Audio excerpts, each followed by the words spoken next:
Everybody, I'd like to thank you for coming here, distinguished guests. Some people I might not have mentioned here, so we'll try to, make this fast. We gather here today not to inflict pain, although pain we are in. Louder so we can hear the back. Okay, Justin. We gather here today not to inflict pain, although pain we are in, nor to shed a tears, although tears we have shed, but to celebrate the life of my late and great Uncle Frankie. I cannot explain the pain I feel in a particular way or any practical way right now. So condensed I shall, the 7 stages of grief, a process that could take years to go through, displayed right in front of you all, within a duration of less than 2 minutes. There's denial. Now, then we go to guilt. I must have done it. Should have been me, I did it. Then there's anger. You left us. You left all of us.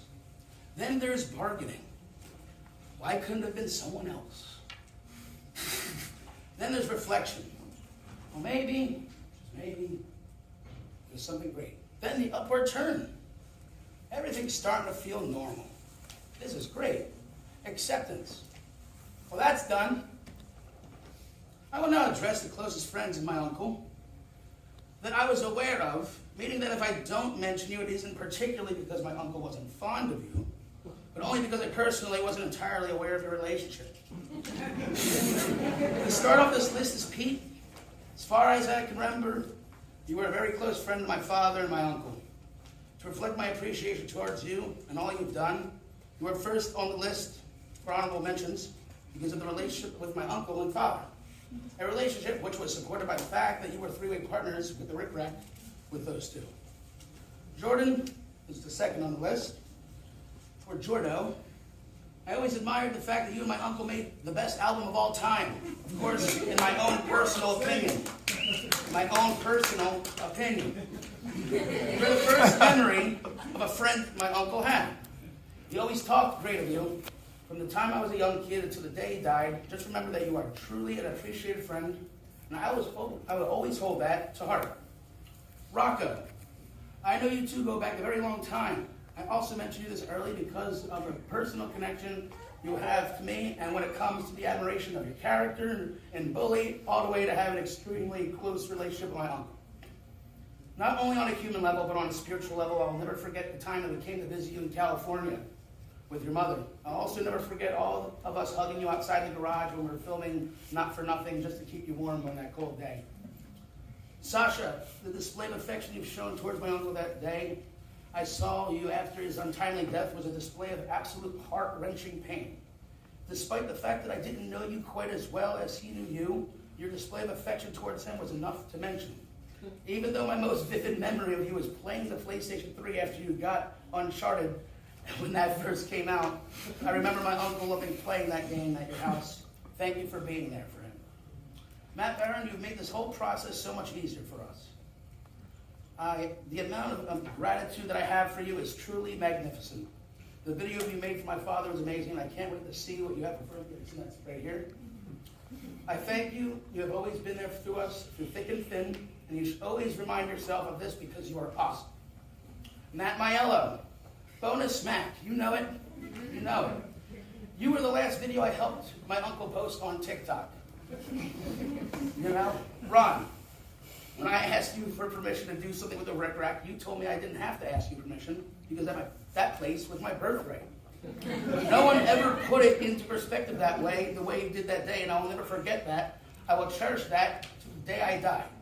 Anyway, now it's gone, and we're going to go there tomorrow. It's a Mexican restaurant. And I'll see you there tomorrow.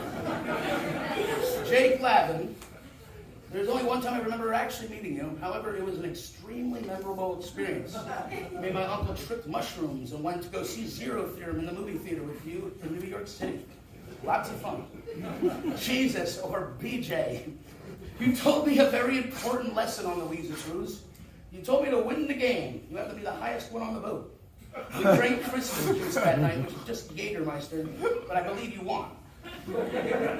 George, I listened to Slicing It Up, about 6 times writing this eulogy. Tripping on and sipping on. Like, that was on 3 different TV shows. What's that about, cuz?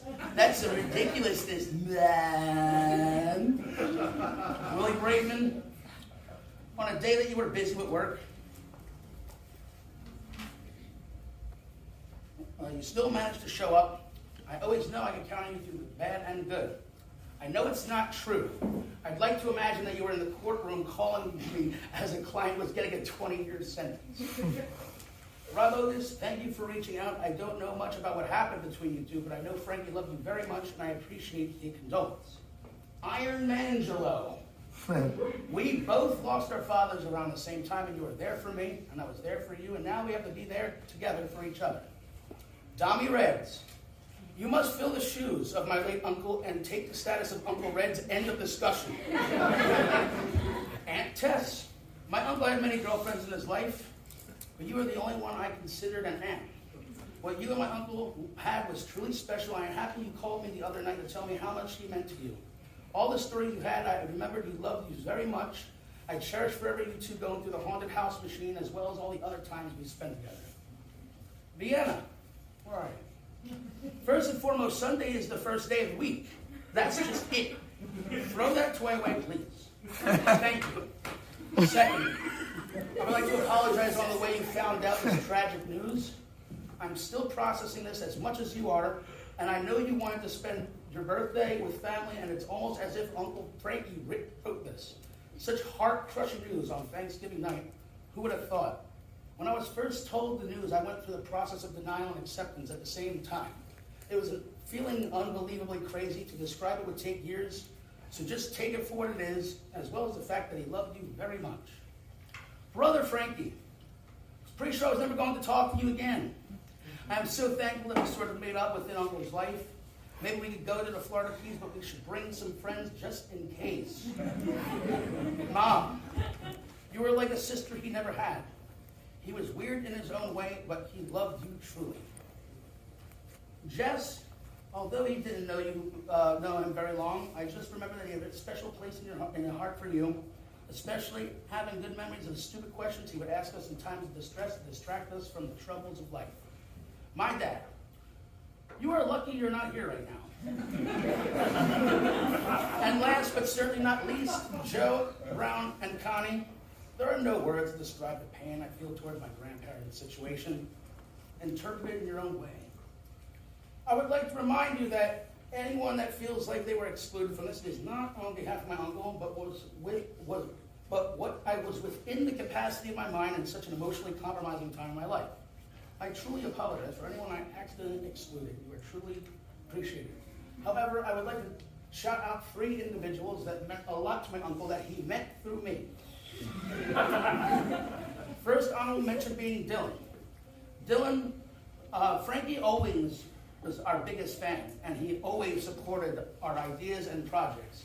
For that, I know he will never forget you, and neither will I for the impact you had on him. Second, being Justin. Although you didn't know him as long as Dylan, he had a particular appreciation towards you that he did not display to many people. My uncle was a all-or-nothing kind of guy. He either liked you or didn't. Despite that, you were one of the only people I know he felt both of those ways towards. It might sound kind of like a bad thing. I promise you, there isn't anyone else in the world I could describe the relationship of my uncle and you like that. You should carry that fact with you to your grave. Was that loud enough, Justin? Last but not least, Mo. Deeply embedded within my uncle's soul, you are loved within the borders of Frankie's heart. You were the ambassador of my uncle when it came to my friends. You have been there through just about every pivotal memory I have of him. For that, you should be eternally grateful. Because no one else in the entire world will hold the status that you hold with me and my late Uncle Frankie. I will cherish our friendship as long as I shall live. I hope to go on an adventure with you soon in honor of Mr. Uncle Frankie, Uncle Twanky, as Mo would call him.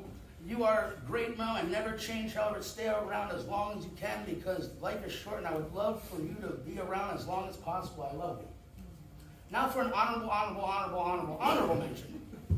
I'd like to address Ariana D'Angelo. Because whenever there was a time my uncle needed a female in a project or a movie he was like working on, he would always ask me, "Hey, what about your cute friend with the glasses?" And I would respond, "You mean Ariana?" And he would say, "Sure, why not, whoever." I'm gonna miss that most of all. Uncle Frankie, I love you so much. Uncle Frankie was a friend to me, an uncle and a brother. It's horrible to think that I will never go on any adventures again with him, and I would like to take this time to compare us to two friends that were thick as thieves in the Bible. Now, I'm not a religious person, but I think it's important. Jesus and Judas is what I'm referring to. When Jesus said, someone is going to betray me, do you have my back? Judas responded, "Without a doubt, I got your back no matter what. Wait until I find out who the rat is." I don't know the rest of the story or how it ends, but you can tell that the bond is unbreakable, just like the bond between me and my uncle. Now I shall say a few words and prayers to our Lord and Savior, the machine. Oh, so I'm machine. Machine, oh, one mind, one machine. Oh, Frankie, to the machine, machine. Oh, one mind, one machine. Oh, machine. Oh. Now we must rejoice as Frankie's soul enters the abode of the damned. The damned good looking. Now, Frankie insisted I tell that joke at his funeral. Now let us forgive the faults of incompetent abilities, for they will be consigned to oblivion, as well as all of us must one day to be at the mansions of rest. To be encompassed by such good friends and family is something I will never take for granted. However, I would like to make one thing straight. Joey's in fucking charge now, and shit's about to get fucking real. Alright? There's gonna be a few changes around here. But before that, I would like to invite Jordo up to the stand. He's going to sing a song with me tonight. I hope you all enjoy.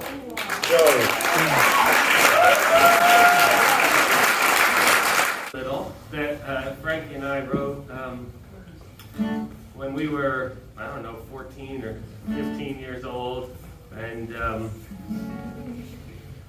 usually I would bring him. I would show up for recess at school, and I would just bring him a chord change, a chord progression. Maybe I'd have like one line of the chorus written, a first draft, and he would just, I'd play it, and he just had a way of the melodies were so unexpected, and the rhythms were so special, and the lyrics, he so perfectly always expressed both his complete silliness and his sadness at the same time in every single lyric. Anyway, we're going to do this song. You ready to do it? Guess for all the laughter, there had to be some tears. Now my heart is filled with sorrow and filled with fears. Thought there was something special between you and me. Me and you. Yeah, me and you. Yeah. But I guess there's also bad things we need to go through. Laugh a little, cry a little. To live your life, you gotta die a little. Wish you could be mine a little more. Laugh a little, cry a little. To live your life, you gotta die a little. Wish you could be mine a little more. Maybe slightly funny, but I'm laughing with remorse. Some stimulating ending, like a misleading divorce. Is it for all the memories to fill my heart with pain? Will it be like it was? Will it ever be the same? Laugh a little,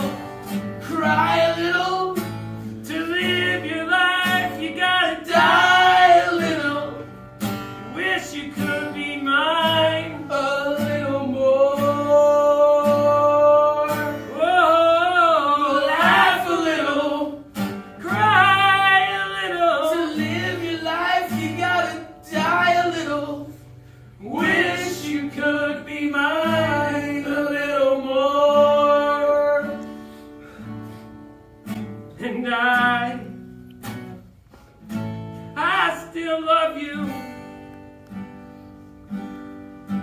And I still need you. And I really want you. And I wish you could be mine a little more. Whoa, whoa, whoa, laugh a little, cry a little. To live your life, you gotta die a little. Wish you could be mine a little more.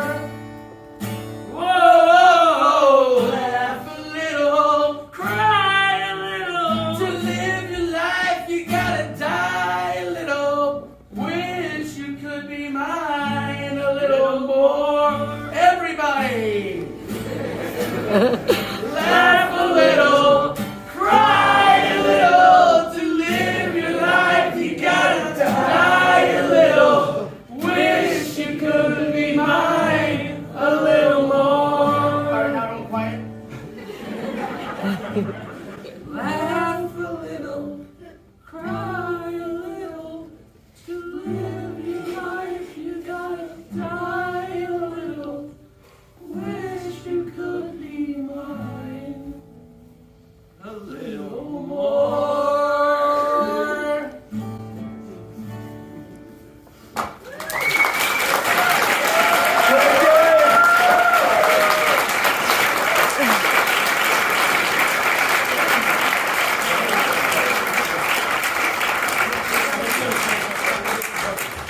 To do that song because Jojo grew up, of course, with the Frankie and Jordan album, and Jojo used to always say to Frankie that I'll sing that song at your funeral, and Frankie would go, "Yeah, I guess it's a great funeral song."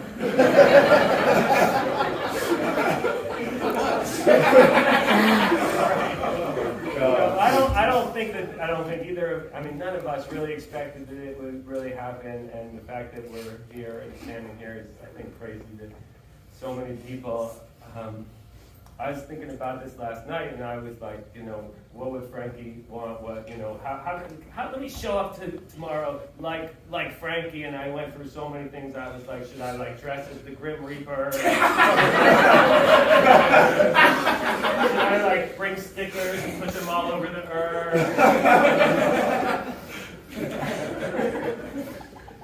Should I laugh so loud that it somehow both embarrasses everyone here, but also just evokes pure joy at the same time? And I was looking around today, and I was just sort of trying to imagine what Frankie would be like if he were here, and it's crazy, of course, what I was imagining. But the truth is, I always knew everything that Frankie was thinking, but I never knew what he was going to do. I never knew.